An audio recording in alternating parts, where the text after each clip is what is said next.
അല്ല, ഇന്ന് കൂടിക്കാഴ്ചയ്ക്ക് വേണ്ടി AICC അറിയിച്ചതനുസരിച്ചാണ് ഞങ്ങളെല്ലാവരും തന്നെ ഇവിടെ വന്നിട്ടുള്ളത്. പുതിയതായി ചുമതല ഏറ്റെടുത്ത ഭാരവാഹികൾ ഇവിടെ എത്താൻ അറിയിച്ചു.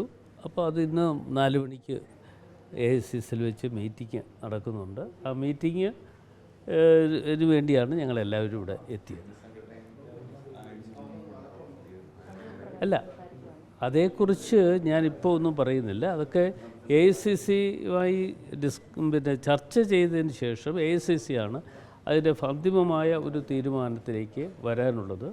ഇപ്പോൾ പുനഃസംഘടനയെ സംബന്ധിച്ചിടത്തോളം ഇന്നത്തെ പലയിടങ്ങളിൽ ചർച്ചകൾ നടക്കുന്നുണ്ട്. പക്ഷേ ആ ചർച്ചകൾ ഏത് അടിസ്ഥാനത്തിലാണ് എന്നതിനെക്കുറിച്ച് എനിക്ക് ഇപ്പോൾ തൽക്കാലം പറയാൻ കഴിയുന്നില്ല. എന്തായാലും AICC എന്താണ് പറയുന്നത് അനുസരിച്ച് കാര്യങ്ങൾ മുമ്പോട്ട് പോകും.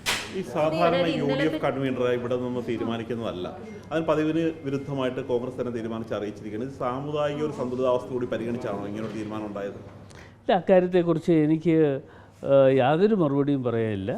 എന്നോട് UDF കൺവീനർ സ്ഥാനം ഏറ്റെടുക്കാൻ പറഞ്ഞു.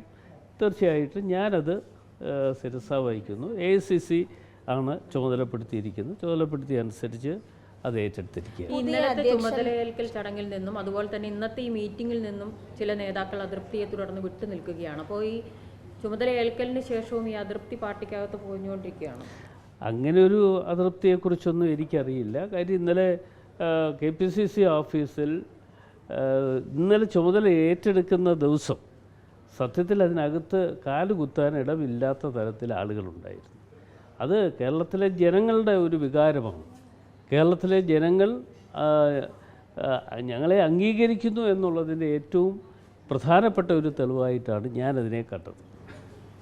ഈ ഇന്നലെ കൊടിക്കുന്നിൽ സുരേഷിൻ്റെ ഒരു ആരോപണം ഉണ്ടായിരുന്നു, ദളിത് പ്രാതിനിധ്യം ഇല്ല എന്നുള്ളത്. ആ വിഷയത്തിൽ എന്താണ് പ്രതികരണം? അല്ല, ഞാൻ അതേക്കുറിച്ച് ഞാനിപ്പോൾ മറുപടി പറയുന്നത് ശരിയല്ല.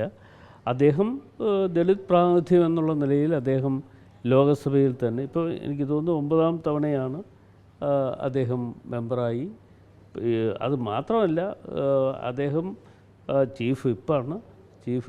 അതിനുശേഷം പിന്നെ AICC-യുടെ വർക്കിംഗ് കമ്മിറ്റി അംഗം കൂടിയാണ്. അപ്പോൾ അദ്ദേഹത്തിന് അഭിപ്രായ ഭിന്നതയുണ്ടെങ്കിൽ അദ്ദേഹം AICC-യിൽ കാര്യങ്ങൾ ഉന്നയിക്കട്ടെ.